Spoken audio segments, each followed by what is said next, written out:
Avowed came out a few weeks back on the writing of this video, and I was fortunate enough to get a code from Xbox themselves in exchange for making some content on it. Whilst this is a lore channel and I always love to dive into new worlds and see what stories they tell, Avowed is a game I was highly anticipating and one I was very excited to play, and now it's out, I thought I'd do something I haven't done in a while, and that is talk about what I thought of it. There's only so many hours in a day, and the Pillars of Eternity lore, which Avowed is based within, is extremely vast and would take a good long while to go through and understand before doing any lore content like that. Also, I like games. The reason this channel is set up is because I love new worlds, I love stories, and I enjoy playing them. So why not give my thoughts on a game I was really excited for, especially when I've been a big supporter of Obsidian, the game makers. I mean, I've made a ton of videos on their incredible Fallout lore, so Avowed should be right up my street, right? Well, yes and no, really. I will say though that I am very critical and nitpicky at times in this video because that's just how I felt when playing. I could be wrong, and I probably am on multiple occasions, but that's just how I felt when I was playing it, so I'm happy to be proven otherwise. I did ultimately enjoy my time playing Avowed and would say it's a good fun game, but to ignore its problems wouldn't help anything. Also, this will obviously explore the full story of Avowed, so we'll have big spoilers within it. But with that big intro of a lot of excuses for my opinion out of the way, let's talk about Obsidian's new game, Avowed. What I liked about it, what I disliked about it, and what was simply meh about it.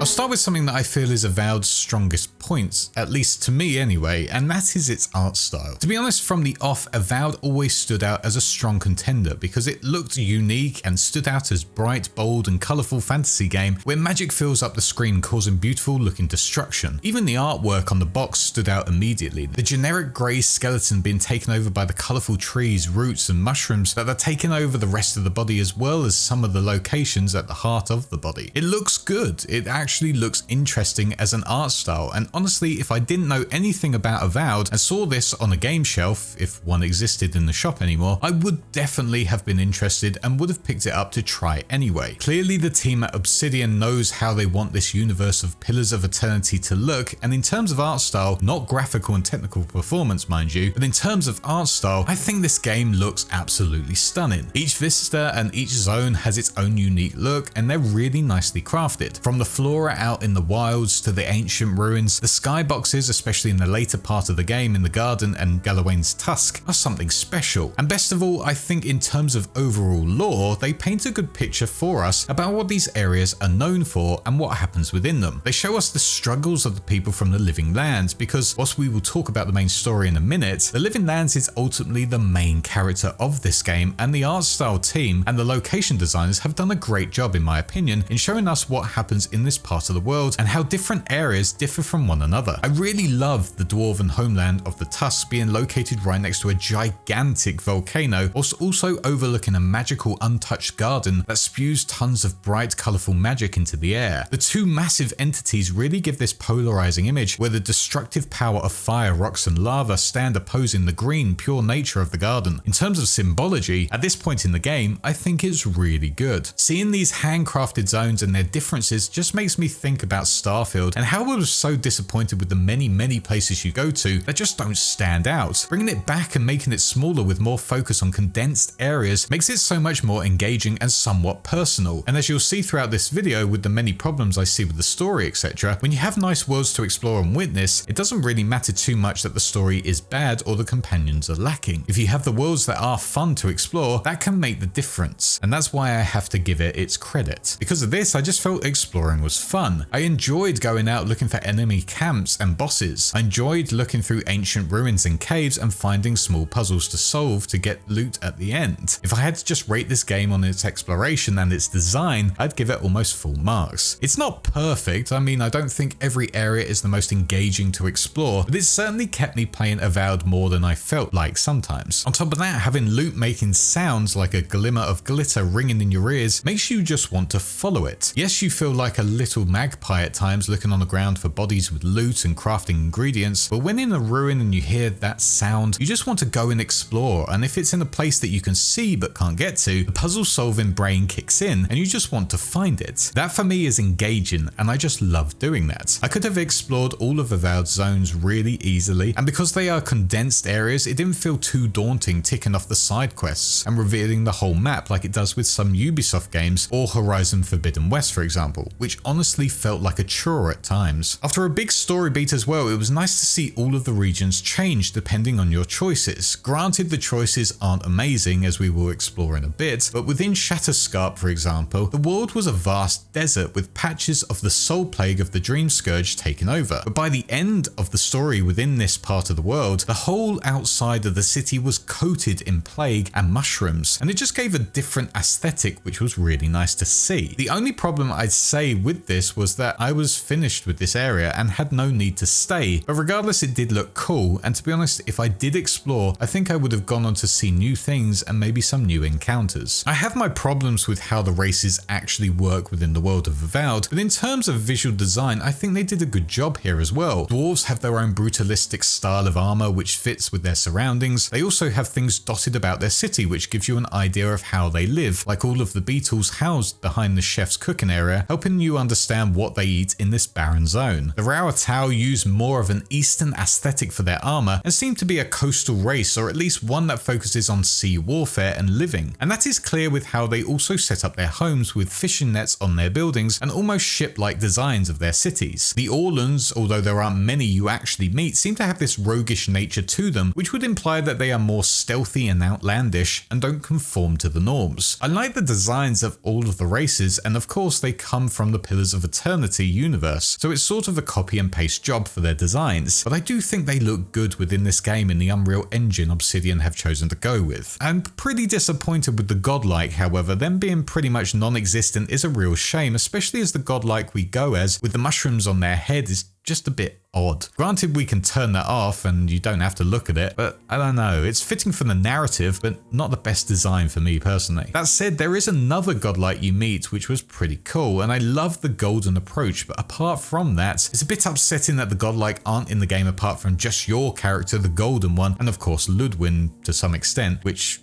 yeah, we will talk about her in a bit. Armor and weapons can sometimes look great. I got a wand with a nice little fist on it, and I thought the unique items looked really cool at times. A lot of unique armor looked nice as well, but I wouldn't say it's one of the strongest features. The biggest problem with the visuals are the fact that the game is not optimized at all, or at least very well, which seems to be a common thing nowadays, especially with Unreal Engine games. I run it with a 4090 with frames boost and it runs fine, but God forbid you turn off frame boost, the game struggles in cities, tanking the frames, and despite having a high-end PC, it still can't seem to handle it. It's baffling to me because it's not like the visuals are actually next gen, the animations are shockingly bad and really lacking, and we will talk about more of these areas in a bit, but not much happens, so I don't seem to understand how it can be tanking my PC, especially with DLSS on as well. Look, I praise the visual style, but the game isn't very good from a technical standpoint, which is a real shame and takes away from everything it tries to do. It also seems to have a problem technically because nothing other than enemies move in this world. Friendly NPCs just stand still all of the time, none move around to continue their day-to-day, and most sad of all, there's no real patrols going on through the lands. I really was hoping to bump into other friendly NPCs as they fight off things like the Dream Scourge, but there's nothing. Things like that kind of make the world feel a bit too quiet, and it's a bit disappointing that the only moving things you bump into in your journey are the enemies. It just feels so dated in that respect, and it's such a shame because the world is so full of life, but nothing really happens within it. But that aside, in terms of a world full of nice things to go and see, I think Avowed nailed it. It brings the world of Pillars of Eternity to a new audience, and in terms of the world of Aora and the Living Lands, it makes me personally want to explore more about what it has on offer. Exploration is great, and there are absolutely tons of lore finds out there in the world, which are nice for anyone wanting to learn more about the whole universe and its factions. But yeah, ultimately I think Avowed did a great job in its aesthetics and encouraging exploration, far more than they did in Outer Worlds, for me at least. The problem is, whilst they are nice areas, the story is what makes it hard to just keep playing more and more. So let's get into it. Avowed's story.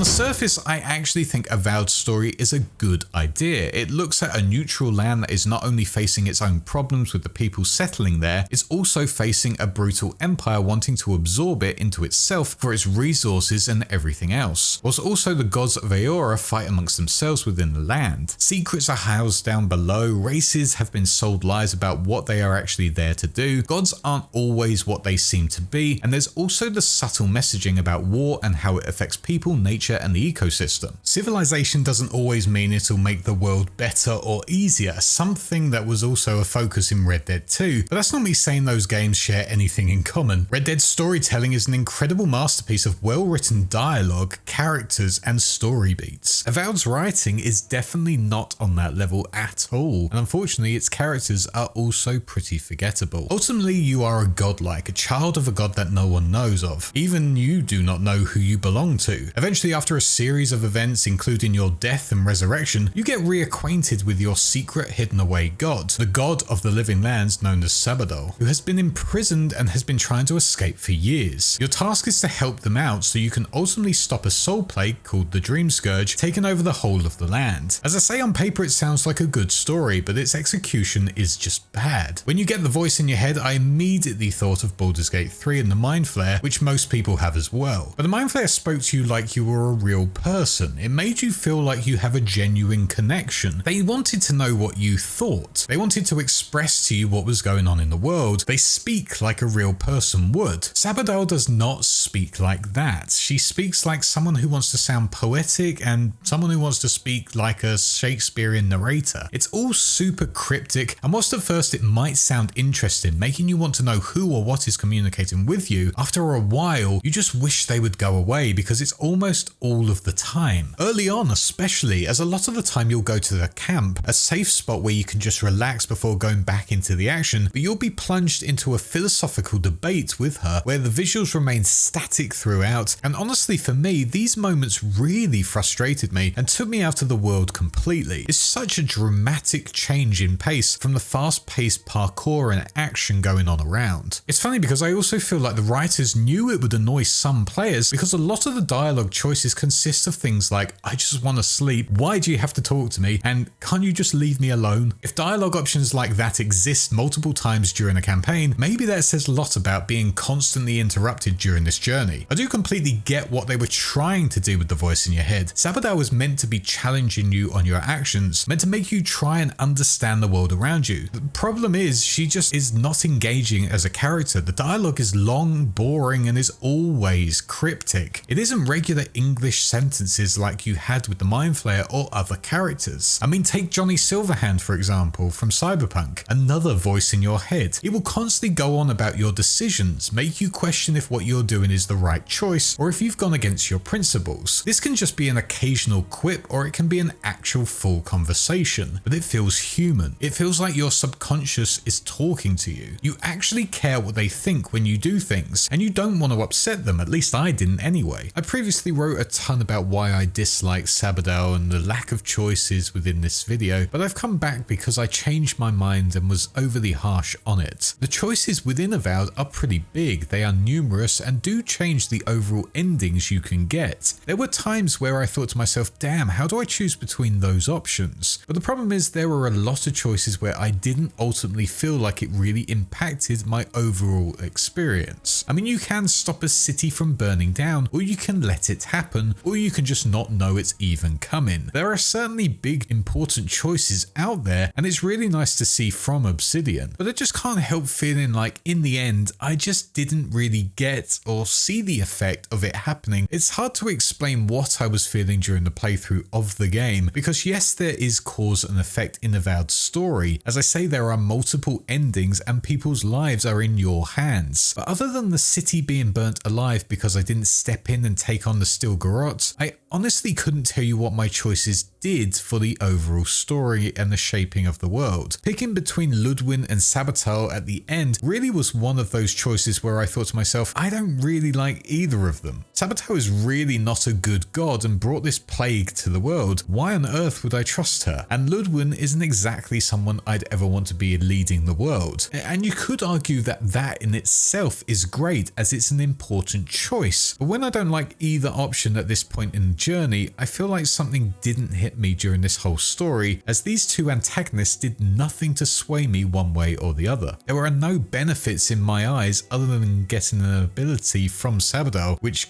is great for gameplay, but in terms of overall story, I still don't see why I would side with her. But that's just me personally. Choices do matter, and I'm glad Obsidian did add a lot to them within this game, but unlike things like New Vegas where there are quite visual differences and a different feeling during the world, for example if you side with Mr. House's robots, they appear all over, or even in Fallout 3 where you literally blow up a whole city and can see its crater. I just do not really think the main story choices in Avowed were as impactful. For me, the only part where you saw what you really chose to do was when you see the final static slides at the end of the game. Let me feel that dramatic shift. Let me feel that regret or relief that I chose correct. I never felt like in any of my choices, and to be fair, even the city burning one wasn't an outright choice. I generally thought it was just meant to happen, and you didn't really get a say in all of it. The companions are the worst for it though. Whilst the main story doesn't do much at all for me, I thought at least the companions would help me enjoy the journey, but they made it so much more infuriating. They are the ones who could have a massive say in what choices you make, but they just don't add anything for this, as you can completely disagree with them and be super blunt with them, and whilst they are annoyed at first, they always seem to reset back to a neutral canvas, and you're talking with them again like nothing happened. It really feels like the choices you make are just for appearance, but underneath it's the same situation over and over again. I don't want to annoy my companions, and yes, they do say when they have a problem with one of the quests that you've been on, but there's no threat of getting it wrong. In Baldur's Gate 3, for example, I would be so worried about upsetting someone like Asterion because he was always my go-to within the party. If I upset him, I was worried I'd lose him completely, and the same with many other situations throughout the whole story. I saved Scrubs so many times because I genuinely regretted choices I made, and even in Kingdom Come Deliverance 2, I get extremely nervous about upsetting people in a town because I don't want to have problems to deal with or people to fight. Another example is Dragon Age Origins as well. I disagreed with Zevran about how we dealt with situations, so much so that by the end of the game he had no other option and wanted to kill me as I was making matters worse in his eyes. But in Avowed, I could just tell Kai, or more importantly Marius, to shut up and stop being an annoying idiot, and it just didn't really seem to matter. They still stuck with me. They still said the same lines like they would as if I was nice to them, and at the end we were like best of friends who have protected each other for years. It was telling for me that I just wouldn't like these characters and what they offered to me, because when I met the fourth companion of Yutzli, she joined the crew, and when I went to the camp immediately after, she was telling me how we had been traveling together for a while now and she trusted me with her life. I'd met her once and retrieved a pot for her. This makes no sense whatsoever. They just never added anything to the overall journey, in my opinion. They just didn't feel like they earned a place on my crew to tackle this major threat on the land. They just showed up because the game wants you to have companions, and honestly, apart from Kai to some extent, and maybe some of Giata, they're just really dull and boring. Marius is the worst in my opinion because he is written like someone who constantly wants to just bring you down. Everywhere you go, he comments on how it's a bad idea. He doesn't like anything you do. He moans constantly. When you want to talk to him at camp, he is a completely shut book, to the point where you're like, okay, fine, forget about it, I won't talk to you anymore. And on top of that, his main quest is so sudden, and whilst it had a cool idea again, its conclusion is utter rubbish. Essentially, his whole village was killed by another dwarf, but he survived it. Another one of his village also survived, but is now plagued with the Dream Scourge, and so you're sent to help Marius and finally take out his village killer. You find the killer just around the corner of the village, which is very convenient, and he's basically losing his mind and is surrounded by torment, so that's enough for Marius. Justice has been served and you leave. It's just so dull. And yeah, you can kill him, but it's just a super quick and boring conclusion. It could have just been something so interesting for a character that is ultimately so boring and irritating. It could have been his saving grace, but instead it made me more irritated that this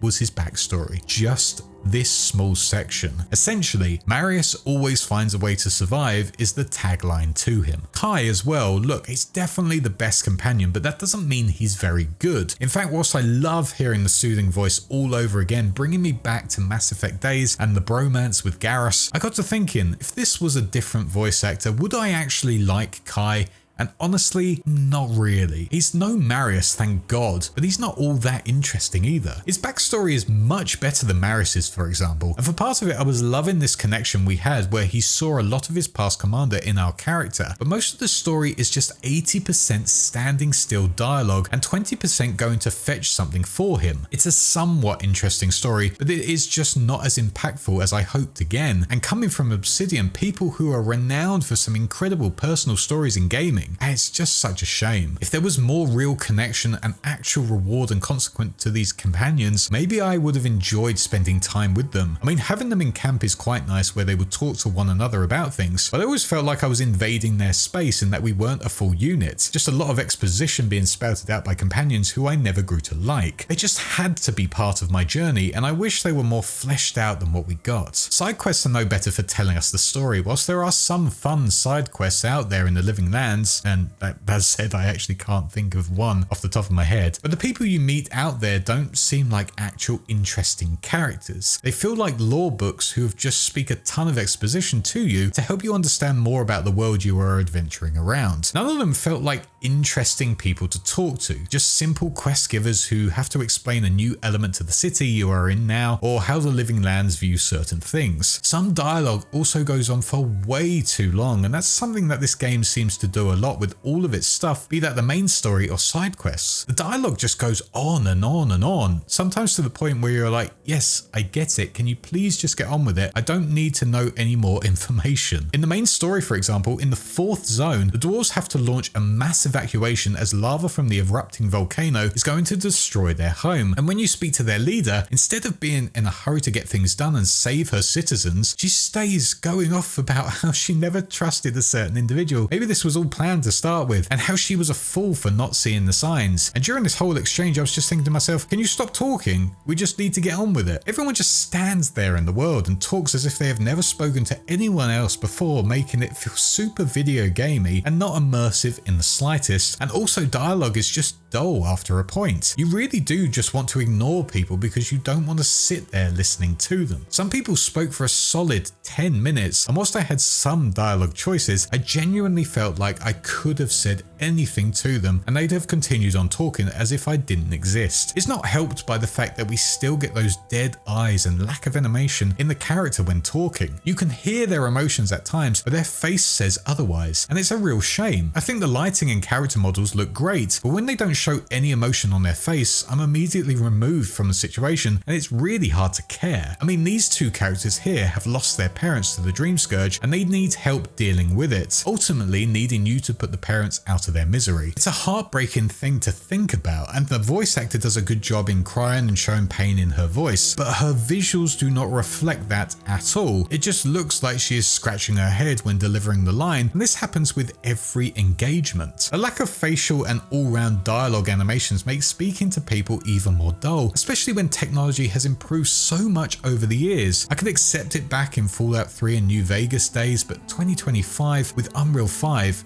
it just looks wrong. I feel bad because I'm just going on and on about how much I dislike things about the storytelling, but it's Obsidian. These guys crafted some of the best RPGs for dialogue choices and faction designs, and Avowed's story and way of storytelling is just so far away from their previous work. It's closer to Outer Worlds, but even Outer Worlds felt engaging in terms of story. Avowed seems to just miss in all fields, and it's such a shame because I really think they could have a brilliant story to explore, especially when Pillars of Eternity lore has some incredible lore concepts. But maybe Avowed needed a smaller focused story to bring in new audiences to this universe instead of bombarding people with tons of lore in dialogue, books everywhere, long dialogue exchanges and sudden short plot twists in the main story where you really have to know a lot about the Pillars of Eternity lore to understand who specific people are. Maybe it was just a me problem. I can totally understand that, and maybe some people absolutely love this storyline, and maybe it does appeal to many people,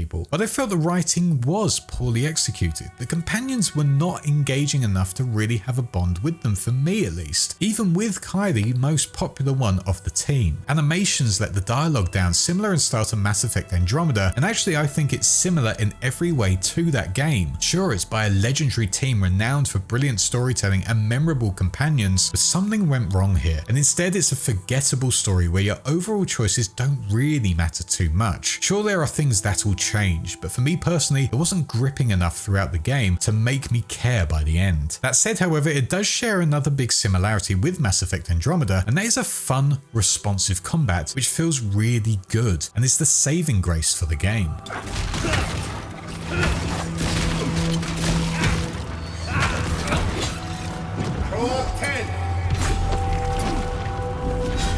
If it wasn't for the exploration and combat, I really would have stopped playing the game after the second or third zone. Something about the combat just feels so good. It's extremely responsive to everything you do. Melee weapons pack a real punch, which is so refreshing compared to other first-person action games, and Obsidian games for that matter. Guns are fun to use as well, even if I personally didn't want to really use them, as I'm not a big fan of using guns in fantasy games. And magic, wow, magic in first person is fantastic. I genuinely didn't think it was going to work well at all. I thought it was going to feel really weak, not fun to use, and just a bit too janky. But no, honestly, it's the best way to play in my opinion. If you want to just play as a sword and shield type, then that's absolutely fine, but to really make the most of Avowed, you have to learn some form of magic, be that just a spell on your hotbar or with a grimoire and wand in hand. Creating chain lightning, lifting enemies in the air, and creating ice barriers around you to freeze melee enemies getting close to you. It's extremely versatile and just a hell of a lot of fun to experiment with different spells from books, and it looks so good on screen as well. That's the thing about Avowed. In terms of its story and characters, the RPG system falls to pieces. However, when it comes to combat, you really get that feeling of being able to do what you want and create your own build. You're not limited to specific specs. If you want to run around with a gun and a spear, you can, and it's great fun. Your stats also don't limit you in your weapons. Strength, for example, helps with damage full stop, no matter what you're using, be that wand, two-handed weapon, or gun, meaning that you can constantly swap between weapons and won't be hindered, which I personally love. I don't have much to say about the combat, I just think it's extremely fun. It's challenging but not ridiculous. Enemies have good variety in terms of what role they play on the battlefield, although healers do release a ton of healing energy that makes it a bit ridiculous and immediately makes them the first target every time. But apart from that, every battle feels pretty fun to be a part of, and boss battles are equally fun, especially the bounty ones and the ones near the end of the game. Movesets are interesting. The game encourages you to really think and use all of your abilities. Finishers are satisfying to get with all weapons, and the godlike abilities not only look really cool, but are really helpful in some bigger battles, allowing you to heal everyone whilst also damaging, or if you chose to merge with Sabador at the end like I did, you get a ground slam ability, which is great fun for when you're overwhelmed by multiple enemies. It's odd though. Obsidian games I do not play for their combat, but that and the exploration was what kept me playing, because it really is some serious fun, especially when you get some good weapons and a good build going. That said,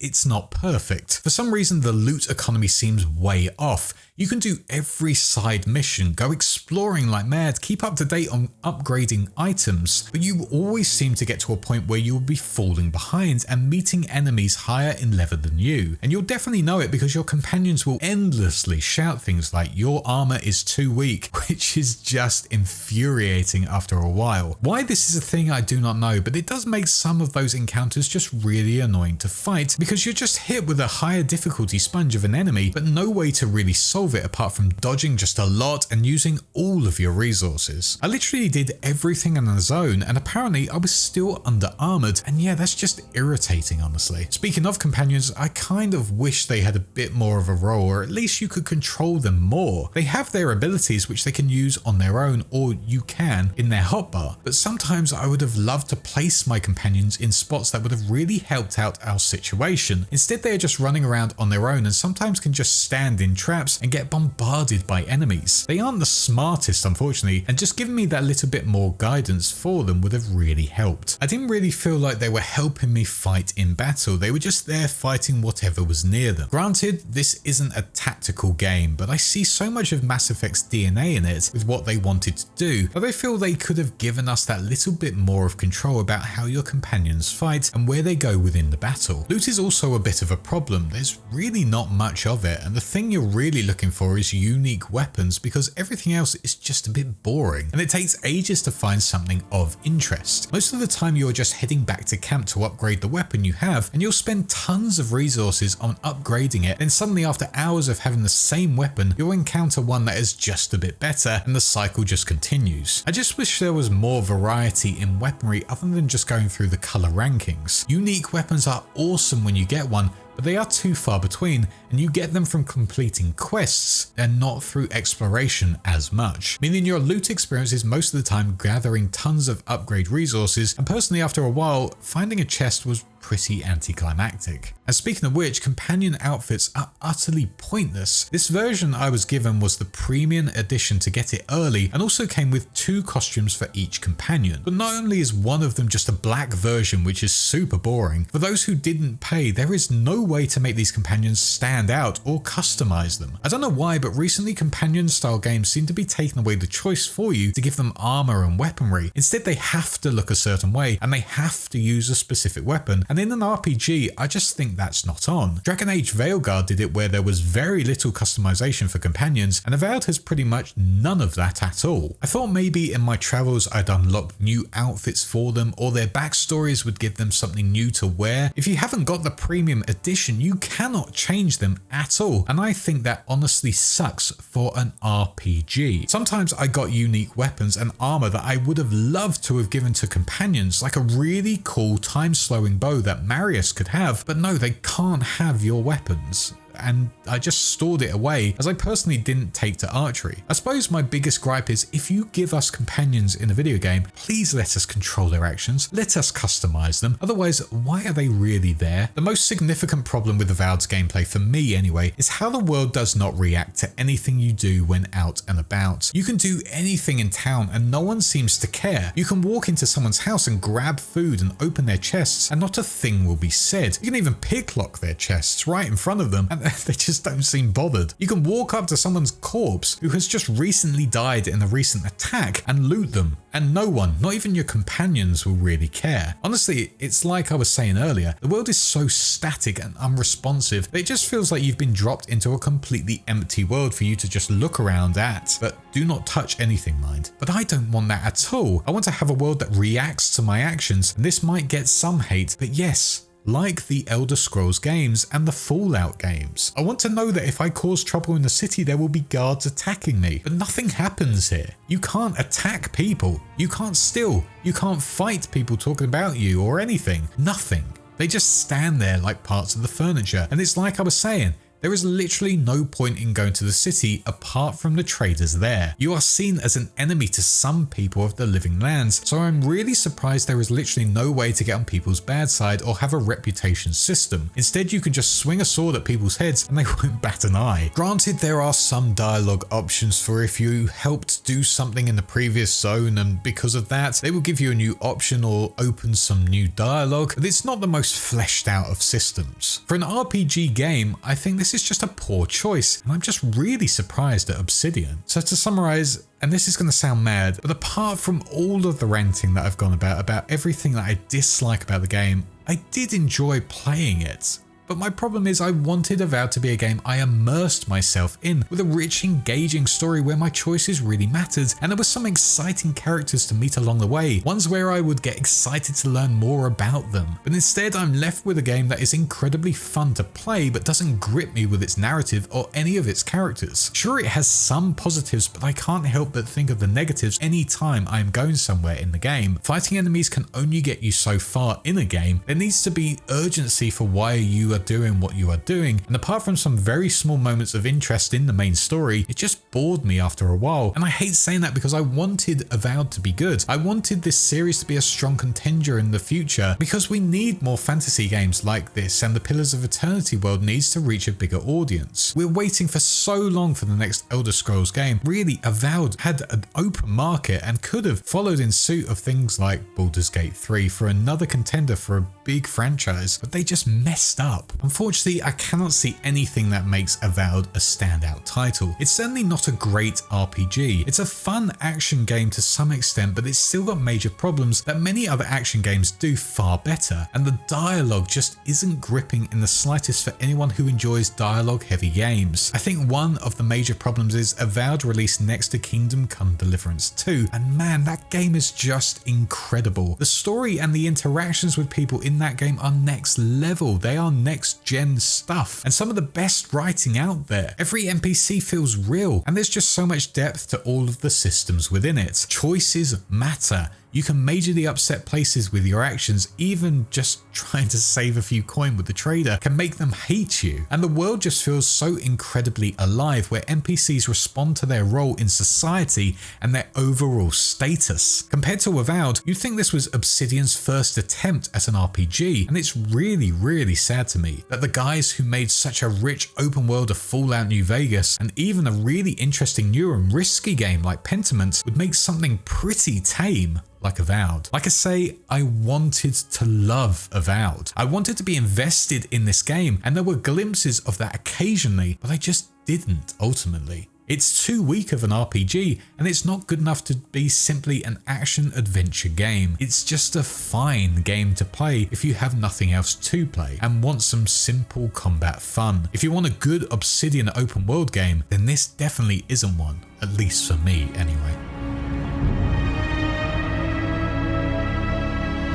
Do let me know what you think of Avowed in the comments below, and if you enjoyed this type of review video. I'm thinking of doing more, so do let me know if you'd like to watch them. A massive thank you for watching all of this as well, especially if you got this far. I was a bit worried that all I did was rant, but I'm just a bit frustrated with Avowed as a whole, as you can probably tell. A huge thanks to my patrons for their constant support, such as my small fishes, my big fishes, Noxvox and Ben Chance, my YouTube channel Wise Ones, Video Gamer 75 and Sith Lord 906, my sharks Wow OK, Alfred Carrere and Jason X117, my Megalodons, Sinus and Hazy Thoughts, and my incredible starfish, Nanohertz. Please leave a like if you enjoyed this video, as well as a subscribe, and with that, I shall see you all in the next one. Cheers, envoys.